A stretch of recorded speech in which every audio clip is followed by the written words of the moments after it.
de nuevo. Vamos de nuevo entonces, 10 horas 20 minutos y tal cual lo anunciábamos. Tenemos en nuestros estudios la visita del precandidato por, a ver, dígalo usted. Así no Juntos por el cambio, Ricardo. Juntos por el cambio, muy bien, muchas Buen gracias. día. ¿Qué tal? Tengo una ensalada rusa con los cambios. Nos estamos refiriendo naturalmente a Lisandro Maskin. Y vamos a empezar esta entrevista, pero de manera distinta. En principio no vamos a hablar de política. Vamos a hablar de la persona, en este caso del ser humano. Y vamos a hablar de los principios. Vamos a hablar de la educación, vamos a hablar de la infancia. Y la primera pregunta es,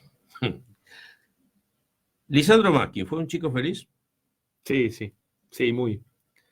La verdad que yo acá en Pringles, en mi infancia, conseguí todo lo que un chico puede conseguir. Sus amigos, que son el afecto de la familia, sus amigos, el juego en el barrio, con los vecinos. La verdad que tengo los mejores recuerdos de mi infancia. ¿Sos de los que piensa que una infancia feliz es la base de lanzamiento de acercarse lo más posible a la felicidad en la vida? Te genera fortalezas que después se van traduciendo en cómo te comportás y en cómo sos y te moldean tu personalidad, cómo te criaste, si tuviste la posibilidad de interactuar a edad temprana, interactuar con otros pares y con adultos, y cómo te relacionaste y cómo te fue en la escuela, y tus maestros de la escuela. La verdad que yo tuve la suerte de tener mis maestras de la escuela 1 que me han marcado hasta el día de hoy. La mayoría están físicamente, y cada vez que las veo, la verdad que como que se me eriza la piel de todos esos momentos gratificantes que vivimos con mis compañeros de la escuela 1 y con esas maestras que quedan grabadas. ¿Tocaste la escuela? ¿Fuiste un buen alumno?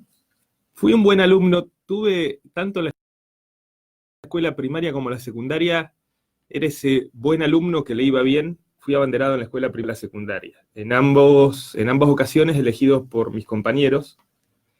Me iba bien, pero era ese alumno que era vago, que hacía algunas macanas, pero que nunca transgredía ciertos límites y que estudiaba. Entonces, como que el otro se perdonaba o se compensaba y se iba llevando. Bueno, uno conoce después, por lo menos yo en mi caso, y creo que mucha gente también, pero hay mucha que no conoce, estudiaste, te formaste profesionalmente, luego, bueno, la empresa familiar que de alguna manera estás manejando o codirigiendo. Pero la pregunta es, ¿por qué la política? Bueno, la verdad que siento pasión y vocación por la política desde mi adolescencia. Siempre me gustó, me apasionó. Leo historia desde muy chico. Desde la escuela primaria leía historia.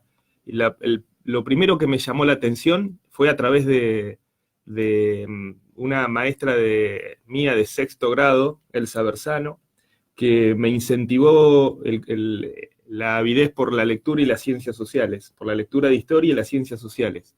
Y en esa época empecé a leer historia de la antigua Grecia, que fue lo primero que empecé a leer en términos históricos.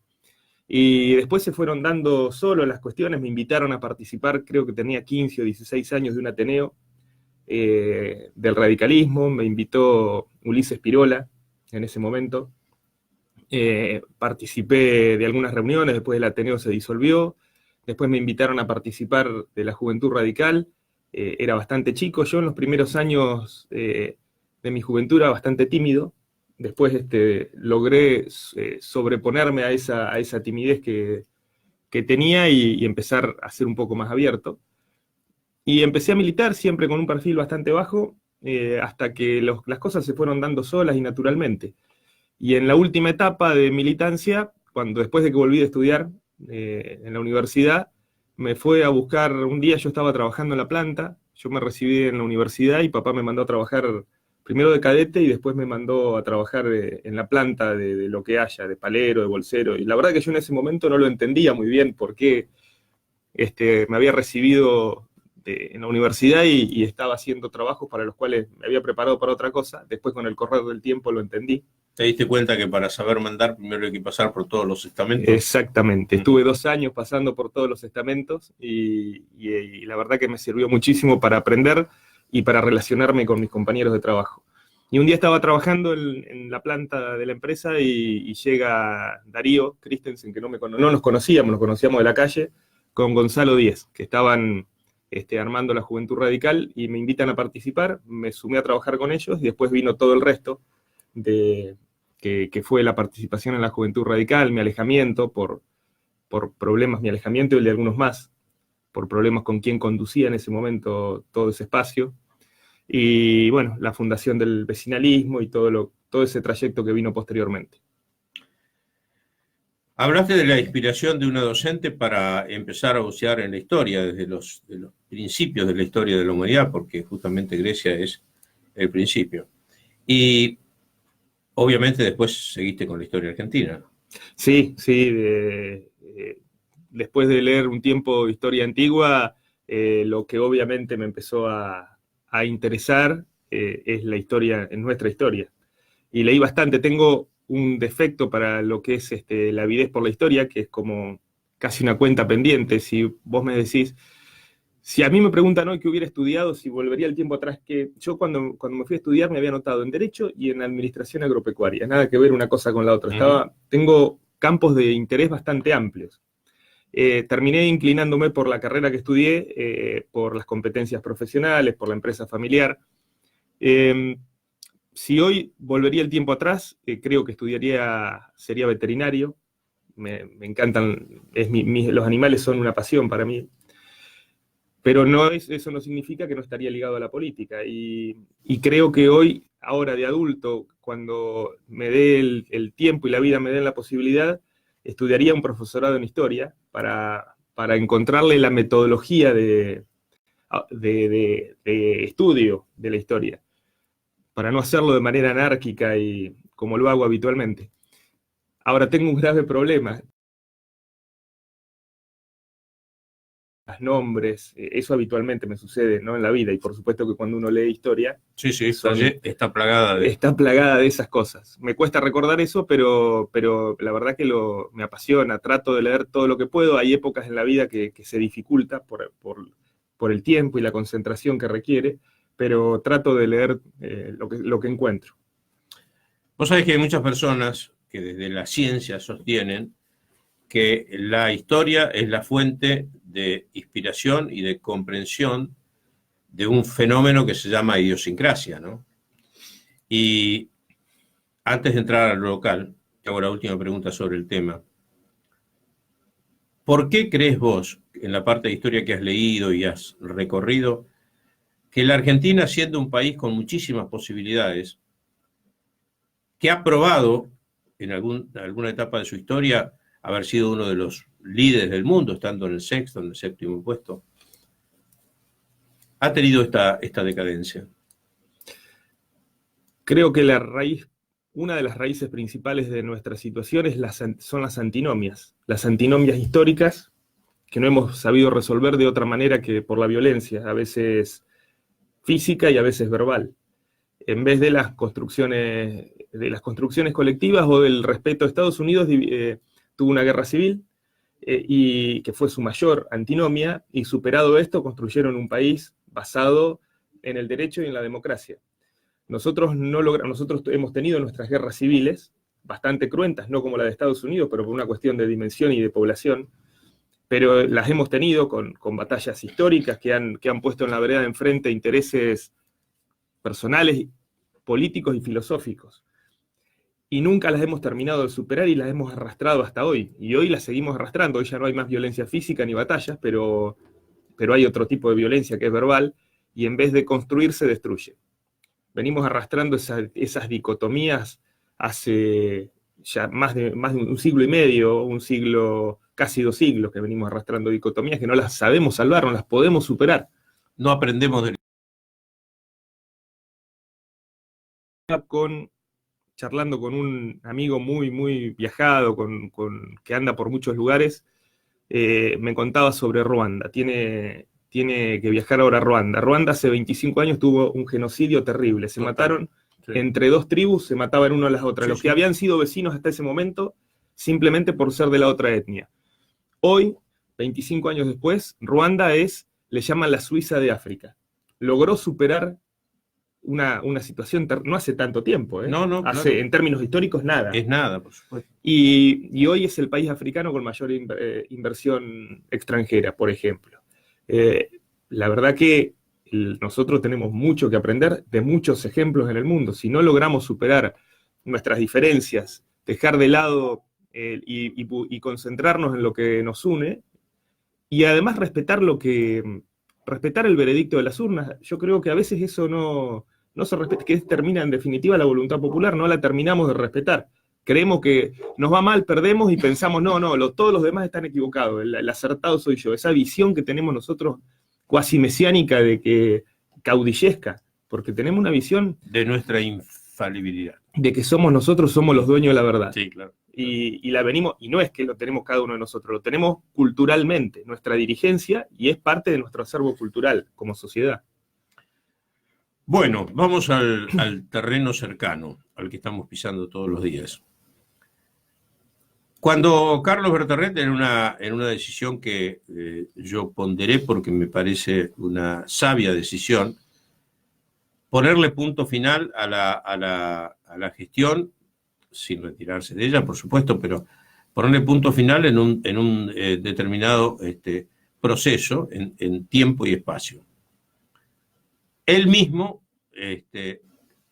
de sus palabras casi se desprendía que la persona indicada para el tiempo que venía era alguien con la experiencia de haber pasado por todos los requisitos previos, o por lo menos parte de ellos, para ser candidato a intendente o precandidato. Y además haber compartido con él estos últimos 4 años de manera muy cercana y habiendo sustituido también, en un caso de su salud, bastante tiempo, casi que sin nombrarte estaba hablando de vos. Ahora, la pregunta que yo me hago es esta.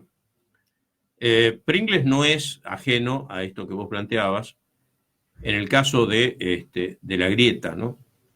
De la cuestión verbal, basta mirar las redes sociales para ver de qué manera la gente se dirige, y no me voy a poner ni a favor ni en contra de nadie, porque en realidad a las redes sociales le doy poca entidad en cuanto a la cuestión de representatividad. Entonces, ustedes tienen como movimiento político una ventaja que es, no digo que seguro van a ganar las elecciones, digo que están en una situación de privilegio, de representación en el Consejo Deliberante. Pareciera que eso te facilitaría mucho la tarea a futuro, avanzando en la hipótesis de que seas intendente. Tuviste algunas manifestaciones a través de la presentación de la lista, y yo voy a empezar por criticarte. Lo que a mí me parece que vos enumerás allí en tu discurso como cuestiones propositivas a partir de la ciencia y de la técnica, que son absolutamente imprescindibles y necesarias. Hago un pequeño raconto. Ayer estuvieron los chicos de la Escuela Técnica contándonos sus experiencias en una doble jornada en Ayacucho. Fíjate que casualmente hablan de la diferencia, de cómo estamos lejos en cuanto a técnica y en cuanto a material, y que curiosamente los países de esta parte del mundo que mejor performance tuvieron fueron Brasil y México, que tampoco es casual que sean ellos, ¿no? Porque por encima de las dificultades que tienen en el orden social, ellos han sabido capitalizar muy bien lo que es la empresa en uno y otro país y la ciencia y la técnica. Entonces, digo, desde ese punto de vista me parece muy bueno tu propuesta, energías limpias, todo lo... Pero a mí me parece que hay algunas cuestiones que tienen que ver con lo inmediato, porque esta cuestión de insertar la educación y el aprovechamiento de esto que se hizo en la escuela técnica, más la posibilidad concreta de continuar esto a través de la UPSO. Yo quisiera un poco más de precisiones en lo cercano.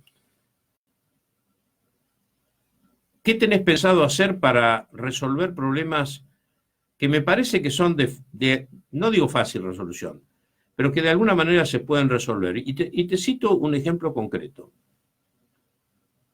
Uno recorre, yo no lo recorro como antes, pero uno recorre la periferia de Pringles y no encuentra, salvo en algunas excepciones, gente que se dedique a hacer quinta. Algo tan elemental como plantar una planta de acelga, que una vez que la implantaste, tirarle agua que viene sola, y los diferentes insumos que se pueden hacer por cuestiones climatológicas también en el lugar. A mí me parece que ese tema es una asignatura pendiente. Existe el INTA, existe la semilla, existe el asesoramiento técnico. ¿Por qué eso no se difunde y se implementa de manera masiva? Se ha intentado, no se ha encontrado el caldo de cultivo. Con la cuestión hortícola particularmente no se ha encontrado el caldo de cultivo. Hay pocos horticultores y gente dispuesta a hacerlo. Es el principal problema hoy, por más que nos duela, ¿eh? O sea, lo que estoy diciendo no es muy políticamente correcto en este momento, pero es un dato de la realidad. Desde el área de producción se ha intentado y convocado en varias oportunidades para capacitar, para nuclear, para fomentar, y los resultados no han sido los esperados en relación a la potencialidad que tenemos. Cuando vos recorres, como decís bien, la periferia, la zona de las chacras está casi abandonada. Tenemos una zona de chacras linderas a nuestro pueblo que aquella que no se puede sembrar por algún motivo prácticamente no se explota. Porque te afanan lo que Porque produces. si no estás viviendo ahí, te afanan todo. No podés tener nada. Esa es la realidad. Ahora, ¿eso significa que sean improductivas? No, tienen alta productividad y estamos dilapidando cualquier cantidad de recursos.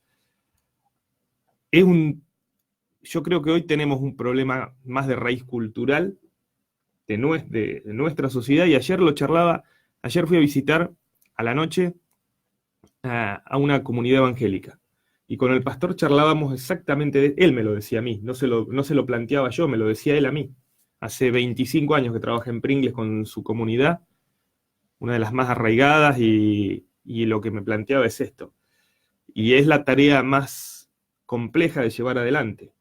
Tenemos que animarnos a salir del atolladero o de pensar que solamente la salida laboral para ese sector es el empleo estatal, el empleo municipal. Y te voy a poner un ejemplo. Ayer salía de la municipalidad y me agarra una persona, un ex empleado municipal, cesanteado por faltas, con todo el proceso, terminado en su cesantía, firmada por el Tribunal de Disciplina que está en los gremios, para que se lo reincorpore. Le digo, mirá, lamentablemente, dado tu situación y además el municipio no está incorporando gente, no te puedo dar una respuesta afirmativa, tenés que buscar otro tipo de alternativas. Y él estaba negado únicamente al empleo municipal, no a otra cosa. Ese tipo de paradigmas culturales los tenemos que cambiar. La municipalidad no puede ser la única salida laboral para todo un sector de la sociedad. Es imposible que así sea. Ahora, ¿qué podemos hacer? Y copiar modelos exitosos. Porque en esto no hay mucho para innovar. No, por supuesto. Ya hay modelos exitosos cercanos con respecto a esto, que tiene varias aristas. Primero, que es mano de obra intensivo. La horticultura, la cría de animales de manera intensiva, genera mucha cantidad de mano de obra. Y además sustituye importaciones locales, no importaciones de otro país, sino vistos como distritales. Ese tema no lo abordé porque lo quería abordar después, por supuesto. Genera Ahora, ¿lo podemos hacer? Y claro que sí. Te voy a poner un caso exitoso, Deró. Deró ha fomentado muchísimo las producciones de alimentos en su zona periférica de la ciudad con mano de obra local. Le ha ido muy bien y tenemos que ir y copiar el modelo. No hay mucho para inventar, funcionó bien, y yo creo que desde el punto de vista de la sociedad y de la cultura social somos relativamente parecidos. Por lo tanto, soy optimista. Oscar Rossi me está trabajando en ese aspecto y vamos a ir, ni bien podamos, vamos a ir a Deró a ver in situ el modelo, cómo lo trabajaron ellos.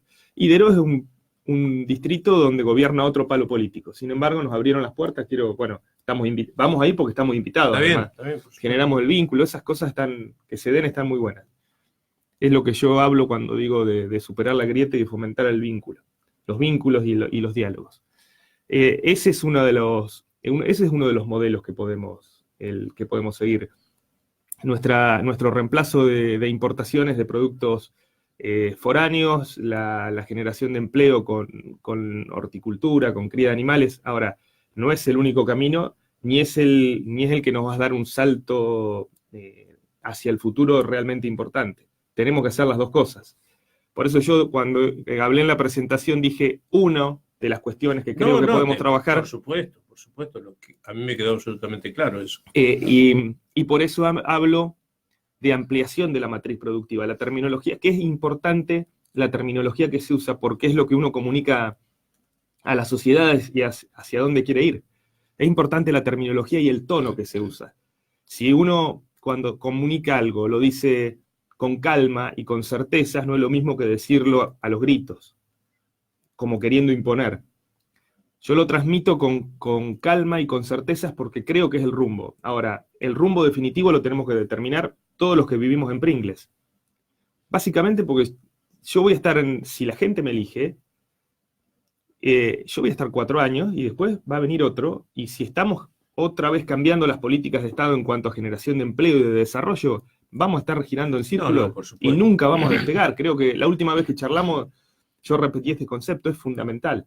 Y para que esto suceda, nos tenemos que involucrar todos los actores políticos y sociales. Por eso converso con la mayor cantidad de gente posible y converso con también autoridades religiosas, por ejemplo, y con sociales, y con políticas, y con productivas. Creo que todo el entramado que hace una sociedad es la que termina solidificando un rumbo. Si no, si lo determina únicamente un político de turno, ¿qué es eso? Es de turno. Tarde o temprano eso no funciona y se cae.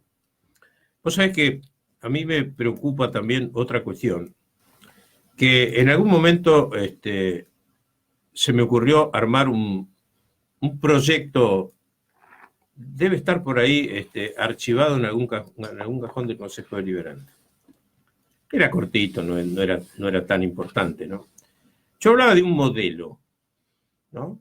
Pero un modelo en lo cultural, un modelo en lo social, y ponía el acento en algunas cuestiones que me parece, yo sé que son participativas, los institutos de enseñanza de Pringles son participativos, pero yo los quisiera ver con mayor compromiso, y también quisiera ver, con mucho mayor compromiso del que tienen, a todos los colegios de profesionales de Pringles.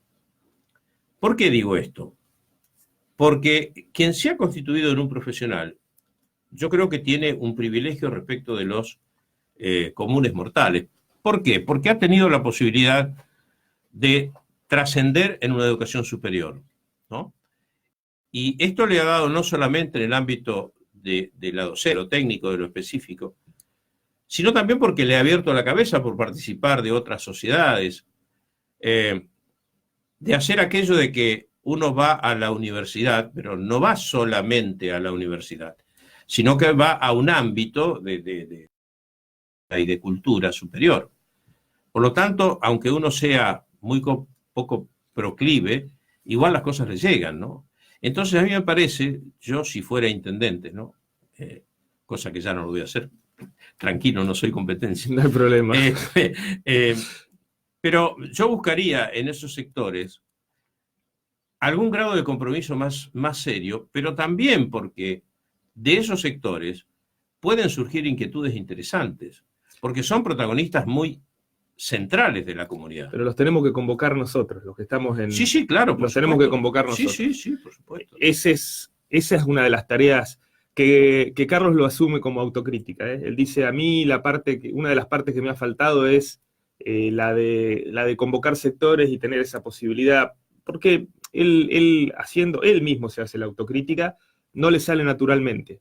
Y a mí sí me sale naturalmente, porque la verdad es que me gusta, lo estoy haciendo en este momento, y después quiero poder hacerlo organizadamente y desde el Estado. Conversar con todos los actores. Tienen todos muchos para aportar. Los colegios profesionales también. Sí, sí, claro, Los por eso colegios digo, profesionales yo hacía hincapié fundamentalmente en eso. y las cámaras empresarias también. Las cámaras empresarias de los sectores comercial e industrial y de los empresarios agropecuarios tienen mucho para aportar. Y los gremios tienen que estar y tienen que aportar. Pero naturalmente. Y tienen que aportar las entidades educativas, porque son las formativas. Y tienen que aportar las entidades sociales, porque son las de contención. Tenemos que nuclear a todos los sectores en un mismo rumbo, que no es un rumbo político. No. Del lado hay que descontextualizar la política absolutamente. Totalmente. Tenemos que tener un proyecto Pringles que nos nuclea a todos. Bueno, y después... esa era mi idea, un proyecto que lo incluya en lo cultural, en lo social, en lo laboral. Realizable, ¿no? con metas de mediano y largo plazo, y entendiendo que nada se consigue de un día para el otro. Yo hago mucho hincapié, y lo dije mucho en la presentación, y lo voy a seguir diciendo. Nada bueno, un proyecto de este tipo, un proyecto de desarrollo, no se logra vendiendo humo, o el que lo cree está creyendo algo que no es real. Un proyecto de desarrollo lleva mucho tiempo, mucho esfuerzo, mucho trabajo, y no es un pase de magia. Y en algún momento hay que empezarlo, y nos tenemos que poner de acuerdo, y yo creo que puedo ser un buen articulador de todas esas cuestiones. Porque me gusta, porque me sale hacerlo, y porque me gusta mucho más escuchar que hablar, y aprendo mucho de los que me rodean. Entonces, creo que ese es el rumbo, pero tenemos que tener claro de que no hay pases mágicos, porque si ahora le decimos a la gente, vamos a juntar a todo y vamos a generar un proyecto de desarrollo, al año me van a estar preguntando, ¿y dónde está el desarrollo de Pringles? Y a los 2 años, y no va a suceder de esa manera, hay que decirlo ahora, porque si generamos una falsa expectativa... No, pero además no hay que ser impaciente. Fíjate, Lisandro, que hace 70 años que Pringles no crece demográficamente, por algo debe ser, ¿no?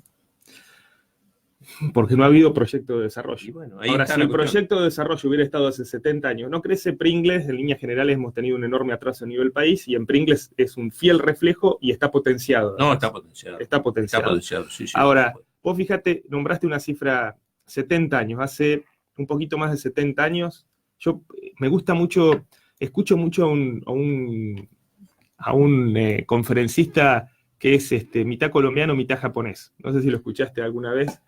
Tiene algunos conceptos bastante interesantes. Hace 70 años, Japón estaba en guerra, 74 años, 2 bombas atómicas, Japón destruido, la sociedad japonesa destruida. En 70 años, Japón se reconstituyó y pasó a ser una de las principales potencias del mundo. Y el tipo dice, ¿eso es porque los japoneses son más inteligentes que el resto? No, eso es porque los japoneses son constantes y disciplinados. Claro. Es disciplina, constancia y disciplina. Y los primeros años fueron durísimos y muy difíciles. Y hoy son una potencia mundial. Ahora, nosotros hace 70 años éramos casi una potencia mundial, y hoy somos, con suerte, un país en vías de desarrollo. Con suerte, un país en vías de desarrollo. Por ahí nos califica como fronterizo. ¿Qué nos pasó?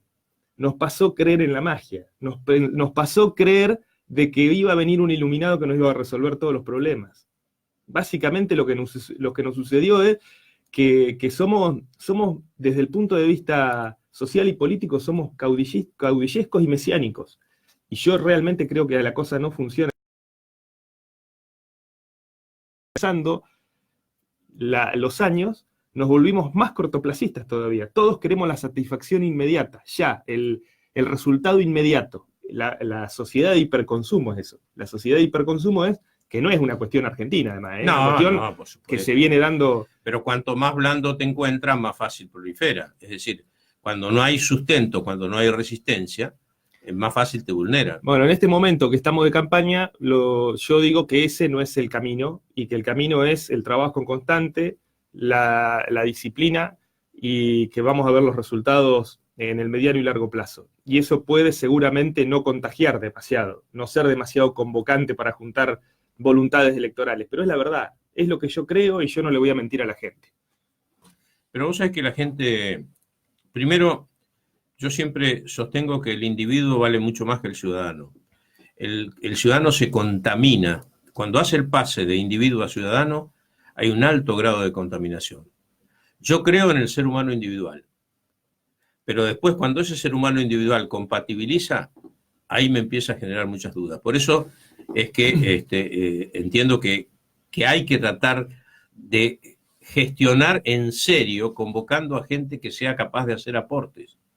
Y a mí me parece que eso en Pringles no ha existido. O sea, yo soy un observador de muchas cosas y eso no ha existido. Han existido liderazgos, han existido algunos que creyeron que eran más líderes de lo que eran. Entonces, caudillos, en realidad. Caudillos, providenciales, sí. Ese tipo de cosas. Porque liderar está bien, hay que liderar. En los procesos alguien o algunos los lideran, porque los organizan. Pero eso no significa que sean ni el mandamás ni el que se la sabe todas. Creo que ahí está la enorme diferencia entre un líder y un caudillo. Estamos concluyendo esta charla. Tengo que hacer una pregunta, a ver si puedo tener una respuesta. Descarto que va a ser honesta tu respuesta, ¿no? Cuando ustedes visitan a la gente ahora, en este momento, a ir a pedirle el voto, como se llama habitualmente, ¿encontrás una resistencia entre lo que fue la gestión municipal, de lo que fue la gestión provincial y de lo que fue la gestión nacional? Es decir, para hacer un ejemplo concreto, llegas a una casa y alguien te recibe bien a vos como parte del ejecutivo, del próximo ejecutivo local, piensa distinto respecto del presidente y piensa distinto de la gobernadora Vidal.